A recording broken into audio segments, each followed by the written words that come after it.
Good evening, Council, and thank you very much for having me tonight to give this quick report.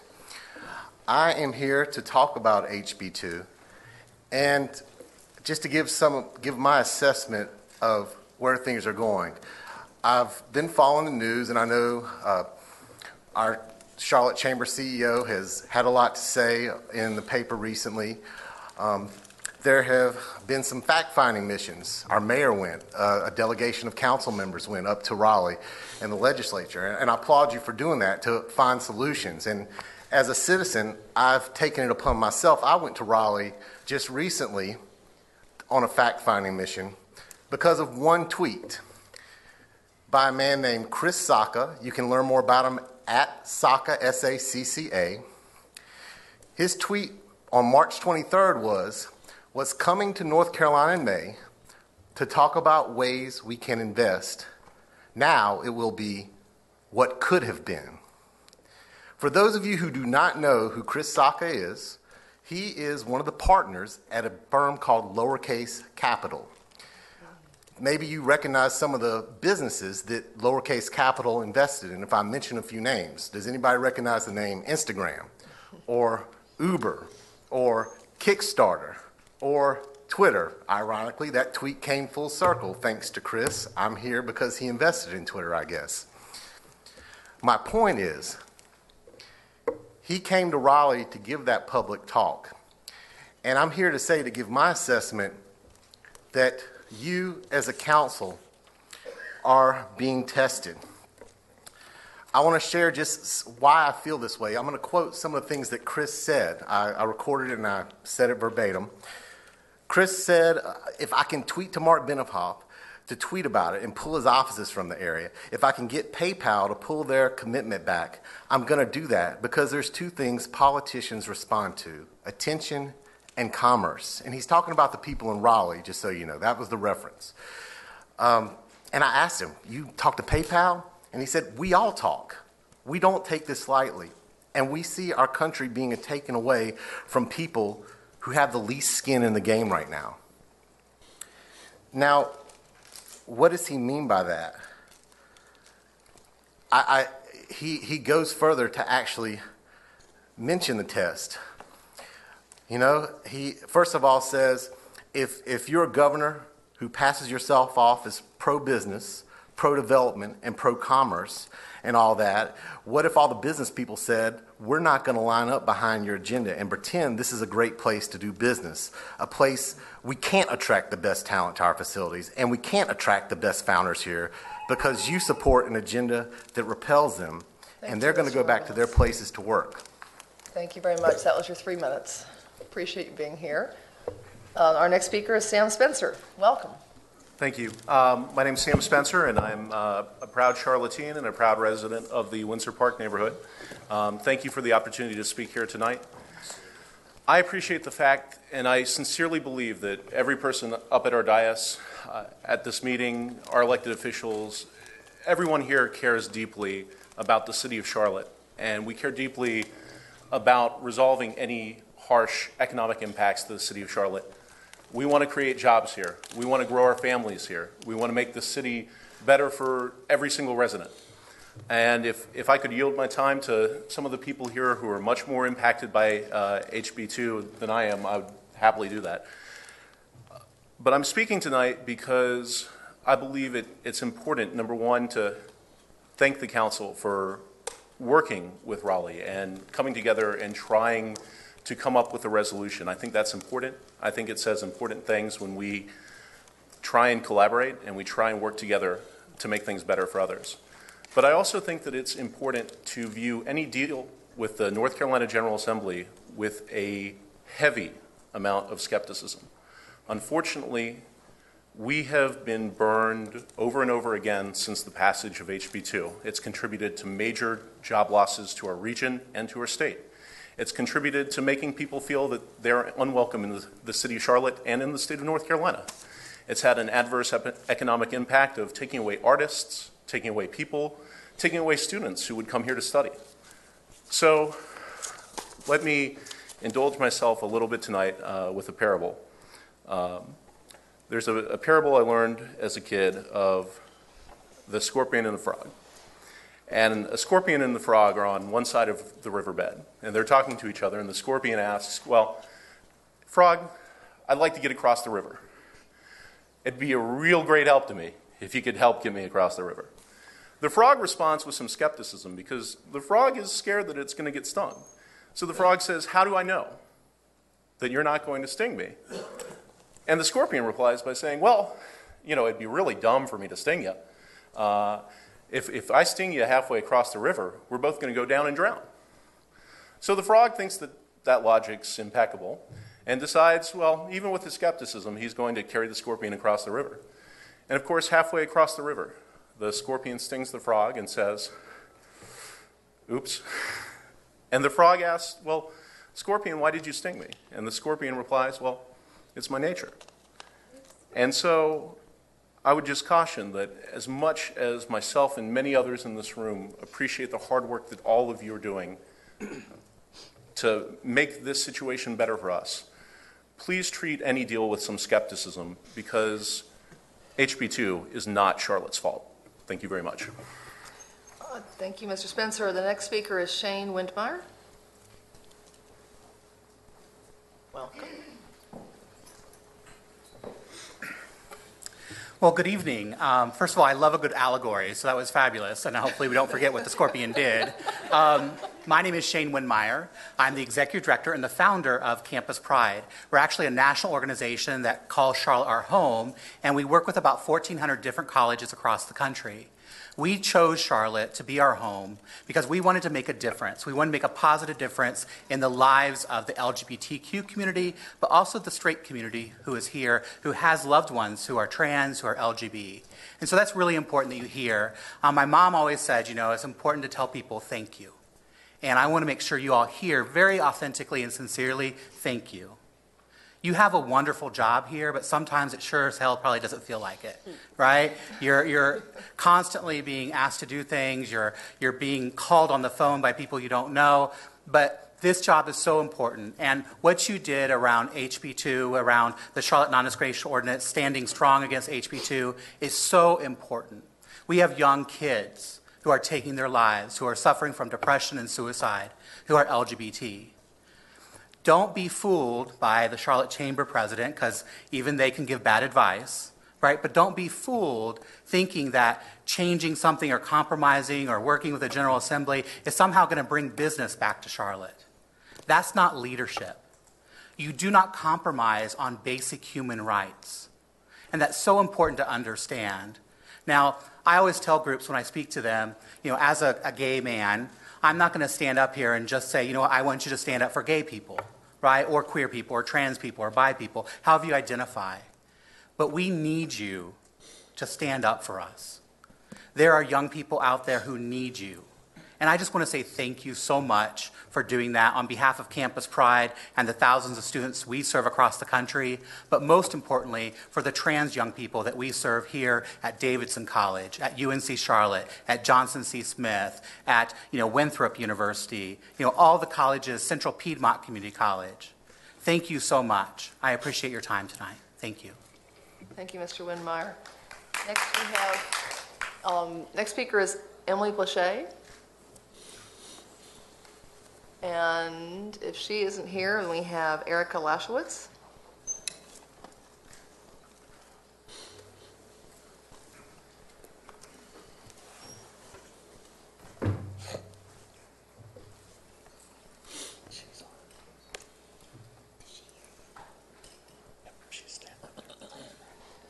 Welcome. Council, I have so much to say, but 3 minutes to say it. One of the biggest things that I have since I was a child, I was 5, that I've always struggled with was legitimacy. It was the one thing that I never got. No validation. I was with so many of my friends in the gay and lesbian community, and I got lumped into that. I never felt gay or lesbian. I always felt like me. And I can't understand why it has taken 40 years of my life to finally feel what you guys have stood so strong and together, and what it means to me is more than I think any one of you will ever know. Our community will tell you, but I have a daughter who looks up to me. I have friends in my community who look up to me, and they say, you know, you're doing this. I can do this too. And I try to explain to them, well, when I was doing it, we didn't have any protections. We took a risk. We took a chance. And at 40 years old, there's a lot of infrastructure at 40, right? Kids, planning, friends that you may lose. Legitimacy means so much, not only just to our youth, but hope. We talk about it. When we look at what HB2 has done, it has robbed us of that hope. You guys gave us that. And for me, there's no words. There's nothing that I can do to express the validation that you have provided for my legitimacy. What I have tried so hard to tell my superiors, my family, you guys have taken that stance. The bravery. I get told all the time, you're so brave. I'm just living my life as I have for the past, I don't even know how long. But to be recognized, to be felt by you, and your inclusion of us into your struggles, because Lord knows you've had your share.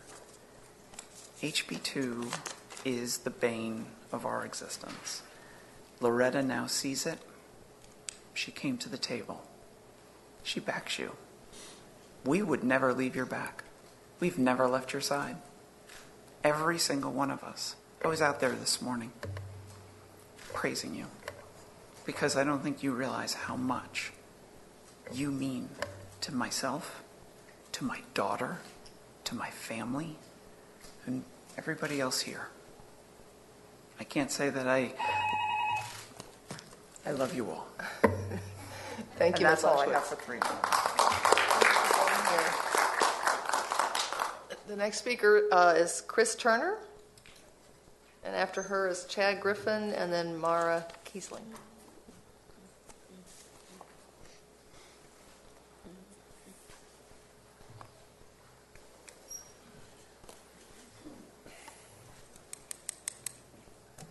Welcome. Good evening, and thank you all for allowing us to speak tonight. And I'm really not going to reiterate what's already been said by some of the folks that have already spoken regarding the work that you all have had to do centered around this ordinance. It is hard for me to even fathom the stress that you all feel regarding the things that have occurred against Charlotte and against this state. But I want to thank you, which I should have done a long time ago. I should have done it 60 days ago, 90 days ago. I lose track at this particular point. There's been so much that has occurred over these last 3 months.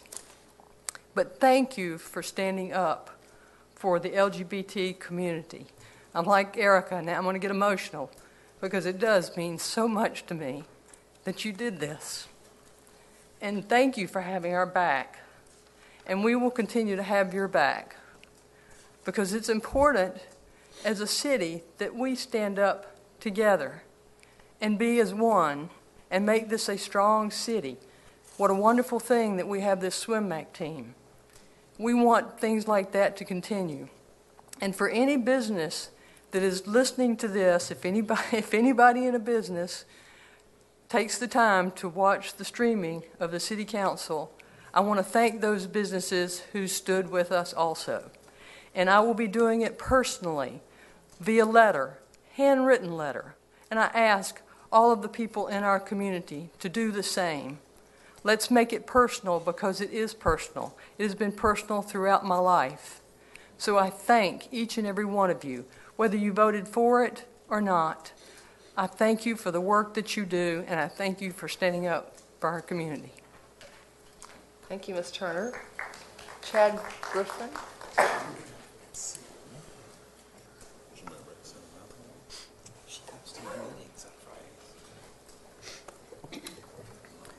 Welcome. Thank you so much, Mayor and honorable council members. My name is Chad Griffin. I'm the president of the Human Rights Campaign. Tonight, I'm here on behalf of HRC's thousands of members all across the city and tens of thousands of members all across this state. And I'm here on behalf of them to say thank you. Thank you for standing up for what's right when you join more than 100 other American cities and pass the non-discrimination ordinance here in Charlotte.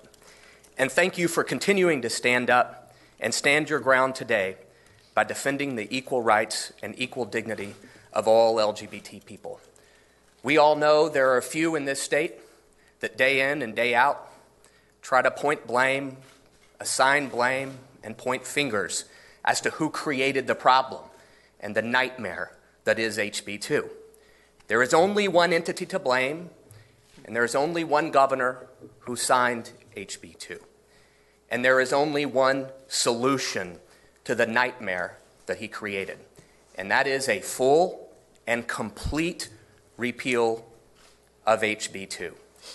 When folks bring up and talk about a deal, what kind of deal?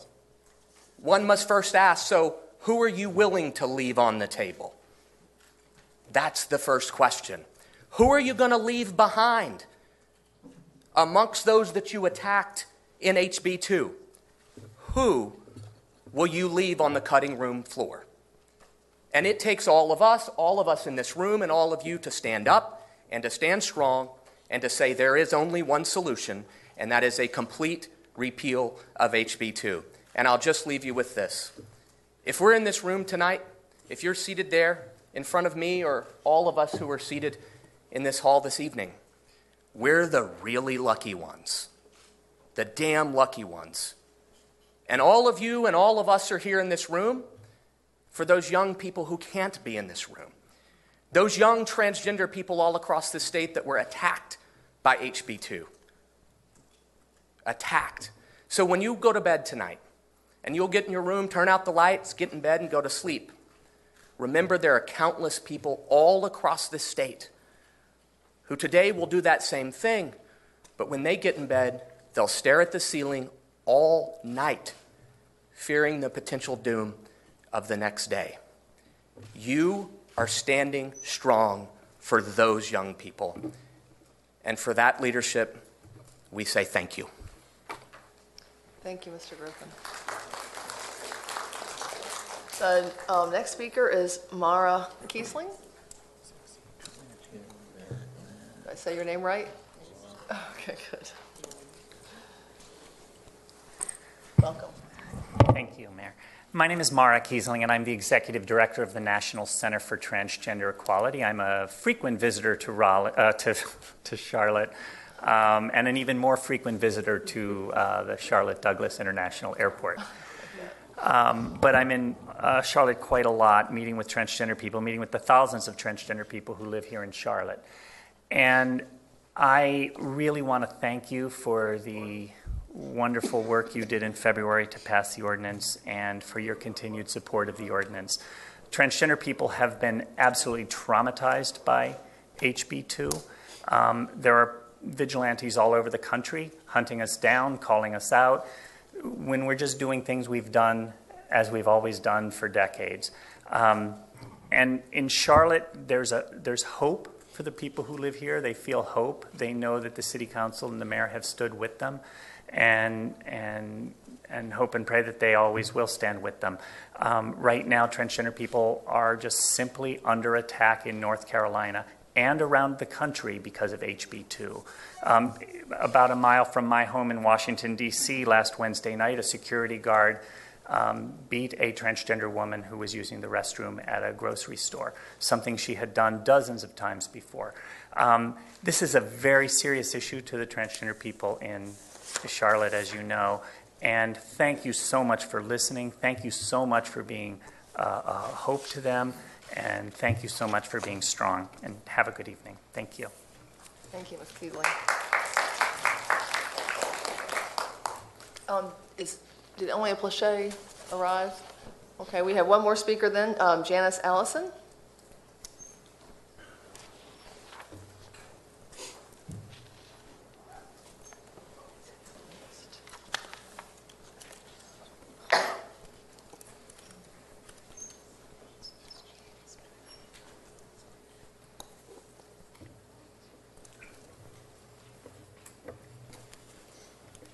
Welcome. Thank you. Madam Mayor and council people, my name is Janice Covington Allison. I came here after I was discharged from the Army. I'm a disabled veteran, combat veteran. I enlisted in the Army in 1964 and was discharged in 1967. And I decided to come here to Charlotte about 1973. And being that I was in the construction business, I was one of the 5 superintendents that built the mall that you tore down, Eastland Mall. And it broke my heart when I seen that go. But at any rate, in 1983, I opened Allison Construction, LLC. And, we've been in business now, I guess, 30-some years in Charlotte. I helped develop Wesley Heights. I have transgender employees work in my office. I've had gay and lesbian employees over the years. And, these people, want to work. They want to live. They want to live their life free. And, our governor, Pat McCrory, and Dan Bishop, I think, who wrote part of HB2, I think they're disconnected. The people here in Charlotte are people who attracted me because they were so friendly and, attracted my business. And now I have a problem with my business being affected. The Charlotte Chamber doesn't speak for me because I'm not a member. I'm an independent business person. And there's thousands of us out here, and we're not members of the Chamber. I have customers that spend money on properties here in Charlotte, and my work is slowed down because of HB2. They don't want to spend money in a place that has discrimination. When I go to Philadelphia in July, I'm faced with a dilemma. How am I going to fly? TSA now says 3 hours that I have to be at the airport. How am I going to sit there at the airport for 3 hours waiting on TSA and then another hour or so for my flight and not use the bathroom? I don't know what I'm going to do. And it's up to y'all. Thank you. Thank you, Ms. Covington Allison. And those are all our speakers signed up for the Citizens Forum. Ms. Mayor, I signed We have a limit of 10 speakers for items that are But ma'am, I'm going to have to rule you out of order, Mr. Ma'am, Benham. I just I'm going to have to rule you listened. So out of many order. people Our have meeting thanked you for the regulations are opportunity 10 to speak, speakers and for I items that would aren't really on our ask you to agenda. let me speak And I this have to time. tell you that you are violating our Ma'am, meeting in rules. Jesus' name, would you stop and let me have 3 minutes, please? And I'm going to have to ask security to ask you to leave. Ma'am, I am Mr. asking you to let me speak. That's all I want if is they just ask 3 you to minutes leave- because it is not a sin to be black. It is not a Mr. sin to Benham? be born a man. It's not a sin to be born a woman. We are But gonna it have is to a ask you sin, to leave, according to the Mr. Bible, Benham. to be a practicing homosexual. And these things we must deal with. These things are, you have turned us loose. It is started here. Don't Mr. blame Benham? the people Mr. in Benham, you are Raleigh, disrupting but our talk meeting. about you. If you do not Ma'am, leave, I will have to ask you in to Jesus' be name, I'm arrested. asking you to repent of Mr. what Benham, you have do you done hear to me? our Do you city. hear me The speaking? confusion that you I'm have going to thrown have to our ask our schools officer in, to have the you leave the confusion chamber. that You're you have brought disrupting to our our meeting. city and to our nation. You are disrupting Ma'am, our in meeting. Jesus' name, You're gonna have to leave our I asked you chamber. to Thank speak. you. I signed up to speak. The mayor's asked you to step down. Yes, sir. Please go. Thank you. Let's have order. We are following our regular meeting rules, and those require 10 speakers when they're speaking on items that are not on the agenda. Thank you for following our rules, and we'll go back to our regular meeting.